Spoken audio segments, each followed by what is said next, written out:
Good morning students. आज हम next video शुरू कर रहे हैं। प्राकृतिक संसाधन क्या है? जो प्रकृति ने हमें बहुत ज़्यादा संसाधन दिए हुए हैं उनके बारे में जानेंगे। जो संसाधन प्रकृति से प्राप्त होते हैं और अधिक संशोधन के बिना उपयोग में लाए जाते हैं प्राकृतिक संसाधन कहलाते हैं। वायु, जिसे हम सांस लेते हैं, जितने ज़्यादा पेड़ पौधे होंगे वायु उतनी ही स्वच्छ और साफ होगी, हम आसानी से सांस ले सकते हैं। हमारी नदियों और झीलों का जल, मृदा और खनिज सभी प्राकृतिक संसाधन हैं। इन संसाधनों में वे बहुत से प्रकृति के निःशुल्क उपहार हैं, यानी कि इनकी कोई कीमत नहीं होती और नहीं हमें इनकी कीमत चुकानी होती है, सीधे ही उपयोग में लाए जा सकते हैं। कुछ परिस्थितियों में प्राकृतिक संसाधन का सबसे अच्छी तरह उपयोग करने के लिए औजारों, प्रौद्योगिकी की आवश्यकता हो सकती है। किसी भी टेक्नोलॉजी द्वारा विभिन्न समूहों में प्राकृतिक संसाधन वर्गीकरण उनके विकास एवं प्रयोग के स्तर, उद्गम जहाँ से शुरू होती चीज, भंडार स्टोरेज करते हैं, वितरण के अनुसार किया जाता है। विकास और उपयोग के आधार पर संसाधन दो वर्गों में बांटा, वास्तविक और संभव है और नहीं है। संभव भी हो सकती है, वास्तविक भी है। वास्तविक संसाधन भी होते हैं जिनकी मात्रा ज्ञात होती है भी ये चीज है, वास्तविकता है। इन संसाधनों का इस समय उपयोग किया जा रहा है। जर्मनी के रूहर प्रदेश में कोयले की, पश्चिम एशिया में खनिज तेल की, महाराष्ट्र में ढक्कन पठार की काली मिट्टी के भरपूर निक्षेप सभी वास्तविक संसाधन हैं। संभाव्य संसाधन ये चीज हो सकती है भाई, वे संसाधन जिनकी संपूर्ण मात्रा ज्ञात नहीं, भाई ये चीज है या नहीं है, संभव हो सकता है, नहीं भी हो सकती है, और इस समय इनका प्रयोग नहीं किया जा सका। इन संसाधनों का उपयोग भविष्य में किया जा सकता है, आने वाली पीढ़ी के लिए हो सकता है। इस समय जो हमारा प्रौद्योगिकी का स्तर वह संभवतः इन संसाधनों को आसानी से प्रयोग करने के लिए पर्याप्त रूप से उन्नत नहीं है। लद्दाख में पाया गया यूरेनियम संभाव्य संसाधन का एक उदाहरण कहा गया है, यानी कि लद्दाख में यूरेनियम के संभव है भी ये चीज़ मिलेगी, आगे भविष्य के लिए इसका हम प्रयोग कर सकते हैं। और 200 वर्ष पूर्व, 200 साल पहले पूर्व तीव्र गति चलने वाली पवन एक संभाव्य संसाधन थी, भाई पवन चल रही थी, आगे इनका प्रयोग किया जाएगा भविष्य में, किंतु आज वे वास्तविक संसाधन बन चुके हैं। जो पहले बेची चीज होगी तो वो संभव थी, और जिसका हम प्रयोग करना शुरू करते हैं वे वास्तविक बन जाती हैं। जैसी आवश्यकता और इच्छा होती है, इच्छा है वो पूरी हो जाती है तो आवश्यकता पूरी हो जाती है, इच्छा इच्छा ही रहती है। जैसे कि नीदरलैंड के पवन फार्मों में पवन चक्की के प्रयोग से ऊर्जा उत्पन्न की जाती है। इस प्रकार के पवन फार्म तमिलनाडु के नागरकोइली, गुजरात के तट पर देखे जा सकते हैं। ये पवन चक्की है, ये पवन चक्कियों के माध्यम से कैसे बहुत तेज चलती है हवा से और बिजली बनती रहती है। उत्पत्ति के आधार पर संसाधनों जैव और अजैव, यानी उत्पत्ति अपने आप होती है, कुछ चीज निर्जीव कुछ सजीव हैं, बांटा जाता है। अजैव संसाधन निर्जीव होते हैं जबकि जैव संसाधन सजीव होते हैं। जो सांस लेते हैं वे जैव हैं और जो नहीं लेते वे अजैव हैं। मृदा, चट्टाने, खनिज अजैव संसाधन है। प्राकृतिक संसाधनों को विस्तृत रूप में नवीकरण और अनवीकरण संसाधन में विभाजित किया जा सकता है। नवीकरण जिसका हम बार बार प्रयोग करते हैं, पुनः वो चीज़ दोबारा चालू हो जाती है और कुछ सालों के बाद अनवीकरण बिल्कुल खत्म हो जाती है, एक बार प्रयोग करने के बाद खत्म। नवीकरण संसाधन वे संसाधन हैं जिनको शीघ्रता से नवीकृत और पुनः पूरित हो जाती हैं। इनमें कुछ असीमित हैं और कुछ उनमें मानवीय क्रियाओं को प्रभाव नहीं होता। सौर ऊर्जा, पवन ऊर्जा, लेकिन फिर भी कुछ नवीकरण संसाधन जैसे जल, मृदा, वन लापरवाही से किया गया उपयोग उनके भंडार को प्रभावित कर सकता है। जल असीमित नवीकरणीय संसाधन प्रतीत होता है, फिर भी जल की कमी और प्राकृतिक जल स्रोत का सूखना आज विश्व के बहुत से भागों में एक बड़ी समस्या है, यानी कि पानी दिन पर दिन कम होता जा रहा है। ये हमारे जीवन का एक बहुत अमूल्य संसाधन है।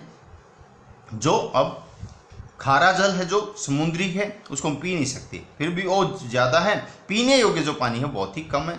संसाधनों भंडार, यह उपयोग के लिए संसाधनों की उपलब्ध मात्रा है।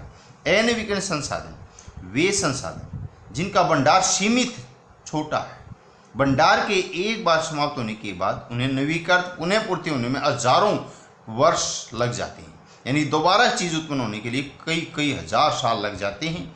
यह है अवधि मानव जीवन की अवधि से बहुत अधिक है। इस प्रकार के संसाधन अनवीकरण कहलाते हैं। जैसे कोयला है, जलने के बाद राख बन जाता, धुआं बन जाता, उड़ जाता है। पेट्रोलियम भी ऐसा ही, गाड़ियों में डलता है और धुआं बन जाता है और उड़ जाता है। प्राकृतिक गैस की उदाहरण, या आप इन चीज़ों का आप अपने घरों में प्रयोग करते होंगे। संसाधनों के वितरण के आधार पर वे सर्वव्यापक, जो सब जगह मौजूद हैं, स्थानिक हो सकते हैं। जो संसाधन सभी जगह पाए जाते हैं, जैसे वायु जिसे हम सांस लेते हैं, सर्वव्यापक सब जगह विद्यमान है ये, लेकिन वे संसाधन जो निश्चित स्थानों पर ही हैं पाए जाते हैं, स्थानिक कहलाते हैं। कुछ स्थान ऐसे हैं जो भी यहाँ पर ये चीज़ मिलेगी, जैसे तांबा राजस्थान के खेतड़ी में, लो ऐसक कर्नाटक का मयूरभंज, रानीगंज, ये स्थानिक है, यहाँ पर ये चीज़ मिलेगी। जैसे ऊपर वाला संभव था, ये चीज़ यहाँ पर मिल रही है, वायु है, हर जगह मिल रही है। प्राकृतिक संसाधन वितरण भूभाग, जलवायु, ऊंचाई जैसे अनेक भौतिक कारकों पर निर्भर करता है। पृथ्वी पर इन कारकों में विभिन्नता होने के कारण संसाधनों वितरण असमान है। कुछ नवीकरण संसाधनों के बारे में सोचिए, बताइए किस प्रकार संसाधनों का अधिक उपयोग करके भंडार को प्रभावित कर सकते हैं। यानी कि नवीकरण संसाधन का हम भंडार नहीं कर सकते, क्योंकि जल है कि भंडार कितना करेंगे, प्रयोग होगा, फिर जमीन के अंदर से फिर निकालना पड़ेगा। तो ये चीज़ें क्या है, नवीकरण चलती रहती है, पुनः पूर्ति योग्य संसाधन हैं। मानव निर्मित संसाधन, कभी कभी प्राकृतिक पदार्थ तब संसाधन में जाते हैं जब उनका मूल रूप से बदल दिया जाता है। लोह ऐसक उस समय तक संसाधन नहीं था जब तक लोगों ने उसे लोहा बनाना नहीं सीखा।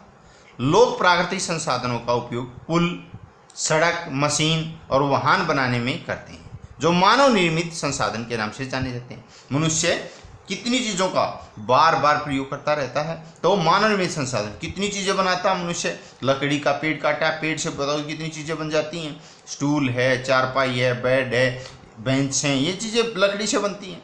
लोहे से हैं, लोहा हर चीज़ में, हर चीज़ का एक आधार, कोई भी मशीन तैयार होती है लोहे के आधार से तैयार होती है। तो ये चीज़ संसाधन मनुष्य का मानव निर्मित संसाधन है। प्रौद्योगिकी एक मानव निर्मित संसाधन है, इसलिए हम जैसे लोग प्राकृतिक संसाधन उपयोग करके मानव निर्मित संसाधन बनाते हैं। मोना ने समझाते हुए कहा, हाँ राजू ने स्वीकृति में सिर हिला दिया। 5 मानव निर्मित संसाधन, जैसे मनुष्य ने घर बनाए, मानव निर्मित है, कार बनाई, मानव निर्मित है, बोर्ड बनाई, मानव निर्मित है, मोबाइल बनाए, मानव निर्मित है, ठीक है, पेन बनाई, ये मानव निर्मित है। चारों ओर देख सकते हैं कि कौन कौन सी चीज़ मनुष्य ने बनाई हुई है। मानव संसाधन से तात्पर्य लोगों की संख्या और योग्यता, मानसिक तथा शारीरिक, मानसिक और शारीरिक द्वारा मनुष्य की आध्यात्मिक, मानसिक, शारीरिक यानी कि सोचने समझने की तार्किक शक्ति कितनी है मनुष्य के पास। यदि मनुष्य का शरीर स्वस्थ होगा तो उस हर चीज़ अच्छे से कर सकता है। यद्यपि मानव को संसाधन बनाने के संदर्भ में लोगों में मतभेद है, इतना होते हुए भी इस तथ्य से इनकार नहीं किया जा सकता। मूलतः मनुष्य की कुशलताएं ही भौतिक पदार्थों को मूल्यवान संसाधन बनाने में सहायता करती है। लोग, मानव संसाधन, लोग और अधिक संसाधन बनाने के लिए प्रकृति का सबसे अच्छा उपयोग तभी कर सकते हैं जब उनके पास ऐसा करने का ज्ञान होगा, हुनर होगा, कला होगा।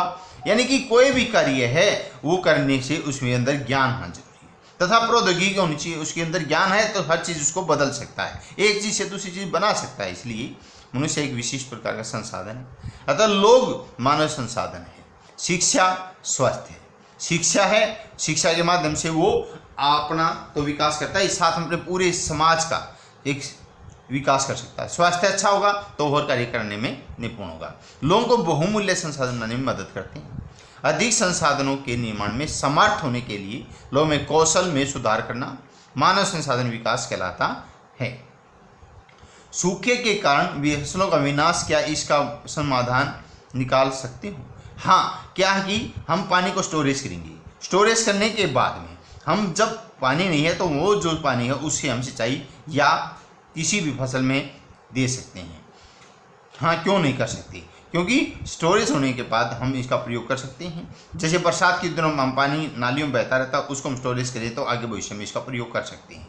यह सब ज्ञान और शिक्षा और कौशल के कारण संभव है। अगर ज्ञान होगा तो हम उसको स्टोरेज कर सकते हैं, आने वाली पीढ़ी के लिए उसको और भविष्य में भी हम बना सकते हैं। तो हम इसका समाधान निकाल पाएंगे। पढ़ने, मनुष्य एक दूसरे पर निर्भर है। एक कोई कार्य कर रहा है, दूसरा उसके साथ रहता है। किसान सभी के लिए अन्न उपजाते हैं। अनाज उगा रहा है किसान, तो साथ में वो दूसरी चीज़ों पे भी आश्रित है। एक किसान फसल के साथ साथ दूसरी बाजारों से चीज़ लेता। तो वैज्ञानिक कृषि से जुड़ी विभिन्न समस्याओं और उत्पादन बढ़ाने के लिए उपाय खोजते रहते हैं। यानी कि अनाज किसान उगा रहा है तो उसको बहुत ज़्यादा फसल है, बीज भी अच्छा चाहिए, उसको खाद भी अच्छा चाहिएगा, पानी के लिए प्रबंध चाहिएगा। तो ये सभी चीज़ें सभी आदमियों का एक दूसरे के साथ सहयोग होता, तभी हम उन्नति कर सकते